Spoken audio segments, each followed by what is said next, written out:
A very good morning, children. Myself, Mrs. Dipali. Standard 7.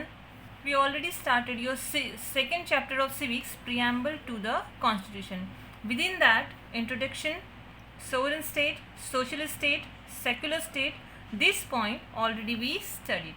Today we are going to be learn the next point, democratic state.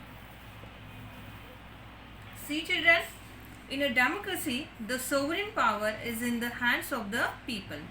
Government makes decisions and draws up policies in keeping with the people's wishes. Government has to take important financial, social and other decisions to promote common welfare. All the people are not able to come together and take such decision on the day-to-day basis. Therefore, elections are conducted after a fixed period when voters elect their representatives.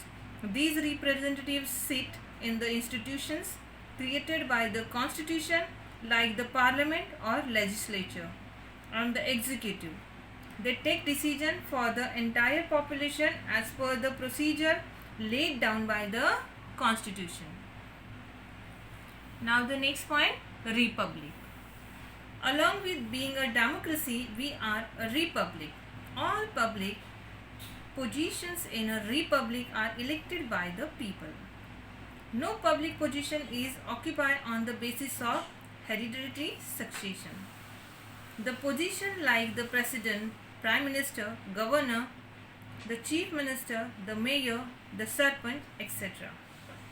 are public positions. Any Indian citizen fulfilling the prescribed age criteria can get himself or herself elected to any of this position.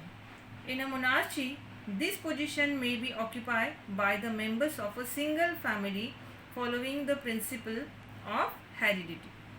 The preamble has guaranteed the Indian citizens the three values of justice, liberty, equality and justice.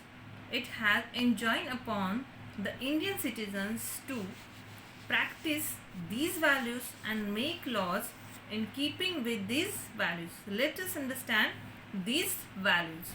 So, again, justice can be classified into the social, economic and political justice. So, first we will see justice. Justice implies removal of injustice and ensuring that everybody has the opportunity for progress. Establishing justice is adopting such policies that will promote public good. Three types of justice are talked of in the preamble. They are as follows. So first, social justice. There should be no discrimination among individuals on the basis of caste, creed, race, language, region, place of birth or sex. As human beings, all have the right to the same dignity and respect, the same status. That means nobody can underestimate to any particular person even though he has the qualities, male or female. This is the meaning of sex here. They can also take a decision. They can also participate in the political legal procedure. See here, after social justice, next point, economic justice. Poverty leads to the evils of hunger, deaths or malnutrition. If poverty is to be eradicated, everyone should have the right to a source of livelihood so as to look after oneself and one's family. Our constitution has given this right to every citizen without any discrimination. Here the economic justice, that means each and everybody should get their bread and butter and standard of living, everything.